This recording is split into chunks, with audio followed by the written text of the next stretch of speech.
Aujourd'hui, nous explorons le concept de la personnalité primaire et secondaire, une composante essentielle dans la compréhension de soi-même et des autres. Cette notion nous permet de saisir l'origine de nos comportements, réactions instinctives, schémas répétitifs, blocages qui influencent nos choix de vie, conscients ou non. Ces fondamentaux émergent dès la petite enfance, façonnant notre interaction avec le monde qui nous entoure. Alors la personnalité primaire, on va la représenter par ce petit noyau vert.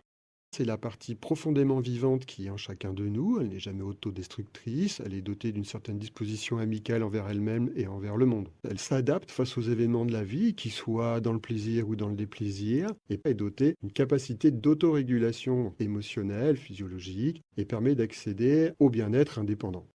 La personnalité primaire, on peut comparer ça au tout petit, c'est-à-dire quand il est dans le besoin, il demande, quand il veut pas, il rejette, et il est toujours dans le plaisir de regarder, de prendre quelque chose dans sa main. C'est pour ça qu'on le représente avec un smiley qui a le sourire.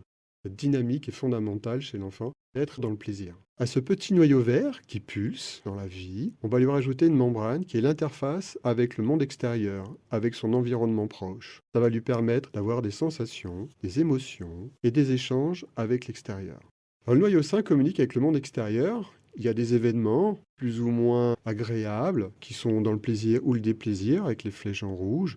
Mais dans son autorégulation, les choses se passent et recommencent pour un nouveau cycle d'expérience.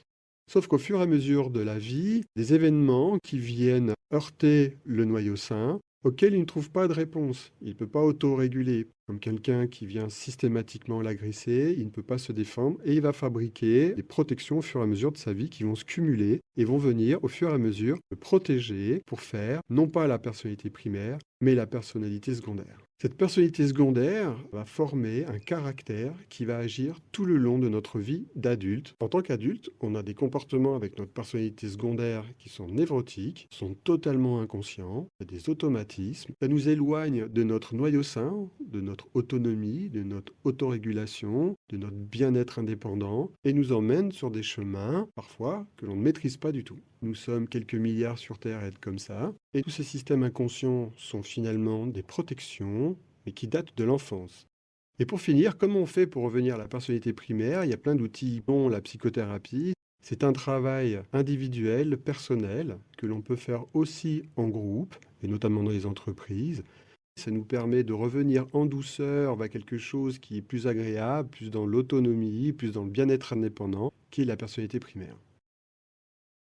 C'est fini pour cette vidéo. Vous pouvez mettre des pouces, communiquer, commenter, partager. Vous pouvez aussi vous abonner à la chaîne. En tout cas, je vous remercie de votre attention et je vous dis à bientôt.